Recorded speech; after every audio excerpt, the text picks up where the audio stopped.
तो स्वागत है दोस्तों आपका अपने YouTube चैनल मास्टरमाइंड समीर में। तो दोस्तों आज हम बात करने वाले हैं हमारी बॉडी के बहुत ही ब्यूटीफुल सिस्टम सेलुलर एडाप्टेशन की। यह सेलुलर एडाप्टेशन बॉडी के लिए इम्पोर्टेंट तो है ही है, साथ ही साथ एग्जाम पॉइंट ऑफ व्यू से बहुत ही इम्पोर्टेंट होता है। तो दोस्तों अब बात करते हैं इसकी डेफिनेशन के बारे में। तो cellular adaptation is a process of cell. तो सेलुलर एडाप्टेशन सेल की एक प्रोसेस है।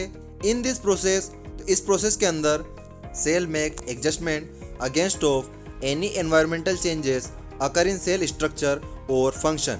इसका मतलब है कि एनवायरनमेंट में किसी भी तरह के चेंजेस होने की वजह से जब सेल के स्ट्रक्चर और फंक्शन में चेंजेस आते हैं जो कि सेल के अंदर सेल इंजरी कोज करने के कारण बन सकते हैं, तो उससे बचने के लिए जब सेल किसी भी तरह के एडजस्टमेंट या जो प्रोटेक्टिव फंक्शन करती है उसी को हम सेलुलर एडाप्टेशन कहते हैं। तो दोस्तों हम इसे एक एग्जाम्पल के थ्रू समझते हैं। एग्जाम्पल ओनली समझाने के लिए है, इसको हमें याद नहीं करना है। जैसे हमारी बॉडी है, इसको हम मान लेते हैं कि यह सेल है और ब्लू सर्कल एक तरह से एनवायरमेंटल चेंजेस है लाइक विंटर। तो हमारी बॉडी क्या कर रही है, इस विंटर मतलब एनवायरमेंटल चेंजेस से बचने के लिए स्वेटर हम इसको पहनाते हैं। तो एक तरह से ये स्वेटर जो है यही सेलुलर एडाप्टेशन है जो हमारी ह्यूमन बॉडी मीन सेल ने एनवायरमेंटल चेंज विंटर से बचने के लिए यूज़ किया है। तो दोस्तों अब बात करते हैं इसके टाइप्स की। इसके दो टाइप होते हैं, फिजियोलॉजिकल सेलुलर एडाप्टेशन और pathological cellular adaptation. Physiological cellular adaptation के अंदर नॉर्मल कंडीशन में सेल द्वारा किए गए चेंजेस आते हैं, जबकि पैथोलॉजिकल सेलुलर एडाप्टेशन के अंदर पैथोलॉजिकल कंडीशन में सेल द्वारा किए गए चेंजेस आते हैं। ये दोनों सेलुलर एडाप्टेशन हमारी बॉडी के अंदर 5 वैरायटी में पाए जाते हैं और अलग अलग तरीके से सेलुलर एडाप्टेशन के फंक्शन को करते हैं, जिनको हम आगे की वीडियो में एक एक करके समझेंगे। इनमें से फर्स्ट है एट्रोफी, सेकेंड है हाइपरप्लासिया, थर्ड है हाइपरट्रोफी, फोर्थ है मेटाप्लासिया और फिफ्थ है डिस्प्लासिया। तो सबसे पहले बात करते हैं दोस्तों एट्रोफी की। Reduction the size of parenchymal cells means parenchymal cell की साइज में कमी हो जाना ही एट्रोफी कहलाता है। जैसा कि आपको डायग्राम में दिख रहा होगा, एक तरफ नॉर्मल सेल अपनी प्रॉपर साइज की है लेकिन दूसरी तरफ सेल की साइज में कमी हो गई है, मींस उस सेल के अंदर एट्रोफी हो गई है। इसके एग्जाम्पल है atrophy of appendix and atrophy of ovary after menopause. अब बात करते हैं हाइपरट्रोफी की। Increase in size of parenchymal cell of organ result enlargement of organ.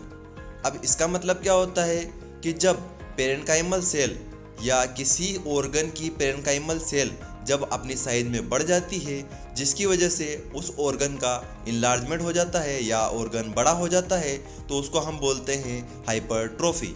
तो दोस्तों इसको समझने के लिए आपको डायग्राम में दिख रहा होगा कि सबसे पहले ऊपर ही ऊपर नॉर्मल सेल थे, लेकिन जब उनकी साइज बढ़ जाती है तो हम उसको हाइपरट्रोफी बोल देते हैं, जो कि हमें नीचे के डायग्राम में दिख रहा है। तो दोस्तों अब बात करते हैं इसके एग्जाम्पल की। तो सबसे पहला है during pregnancy enlargement of uterus. ये कैसा होता है, फिजियोलॉजिकल सेलुलर एडाप्टेशन होता है, क्योंकि एक तरह से हमारी बॉडी के अंदर जो यूट्रस का प्रेगनेंसी के दौरान इनलार्जमेंट है वो एक तरह से नॉर्मल प्रोसेस है। सेकेंड है हाइपरट्रोफी ऑफ स्केलेटल मसल। अब स्केलेटल मसल में हाइपरट्रोफी हो जाना मतलब स्केलेटल मसल जो होगी उसकी साइज बढ़ जाएगी। अब वो किसके अंदर होता है, जो एथलीट्स होते हैं, खेलने कूदने वाले या हार्ड वर्कर या जिम जो करते हैं, उनके अंदर ये हाइपरट्रोफी हमको देखने को मिलती है। Third one is hyperplasia. Increase number of parenchymal cell of organ result enlargement of organ. तो हाइपरप्लासिया के अंदर जो पेरेन्काइमल सेल होती है उसके नंबर बढ़ जाते हैं, जिसकी वजह से ऑर्गन इनलार्ज हो जाता है। तो दोस्तों हम इसको एक डायग्राम के थ्रू समझते हैं। सबसे ऊपर आपको नॉर्मल सेल दिखाई दे रही होगी और बीच में आपको हाइपरट्रोफी वाली सेल दिखाई दे रही होगी, जिसको हम अभी पढ़ के आए हैं। इसके अंदर जो पेरेन्काइमल सेल होती है उसकी साइज इंक्रीज होती है, लेकिन हाइपरप्लासिया जो कि नीचे आपको दिखाई दे रहा होगा, इसके अंदर पेरेन्काइमल सेल जो होती है उसके नंबर इंक्रीज हो जाते हैं। हाइपरट्रोफी और हाइपरप्लासिया दोनों ही के अंदर हमको इनलार्जमेंट ऑफ ऑर्गन दिखाई देता है, बट डिफरेंस इतना सा है कि हाइपरट्रोफी के अंदर जो पेरेन्काइमल सेल होती है उसकी साइज बढ़ती है और हाइपरप्लासिया के अंदर पेरेन्काइमल सेल के नंबर इंक्रीज होते हैं। अब बात करते हैं दोस्तों हाइपरप्लासिया के एग्जाम्पल की। फर्स्ट है development of female breast at puberty, और ये कैसा है, फिजियोलॉजिकल सेलुलर एडाप्टेशन। तो दोस्तों जब फीमेल के अंदर प्यूबर्टी होती है तो जो ब्रेस्ट साइज होती है वो इंक्रीज हो जाती है।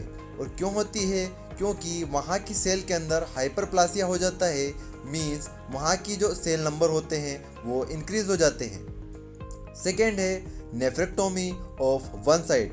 नेफ्रेक्टोमी का मतलब होता है किडनी को कट करके बॉडी से बाहर निकाल देना। तो यहाँ पर nephrectomy of one side means एक साइड की किडनी को हम कट करके बाहर निकाल देते हैं। तो रिजल्ट क्या होता है, hyperplasia of nephron of other kidney, means जो एक और किडनी बची हुई है उसके नेफ्रॉन जो होंगे उसके अंदर हाइपरप्लासिया हो जाएगा, मीन्स नेफ्रॉन के जो नंबर होंगे वो इंक्रीज हो जाएंगे। तो दोस्तों अब बात करते हैं मेटाप्लासिया की। Reversible changes of one type of epithelial and mesenchymal cells to another type of epithelial and mesenchymal cells due to abnormal stimulation।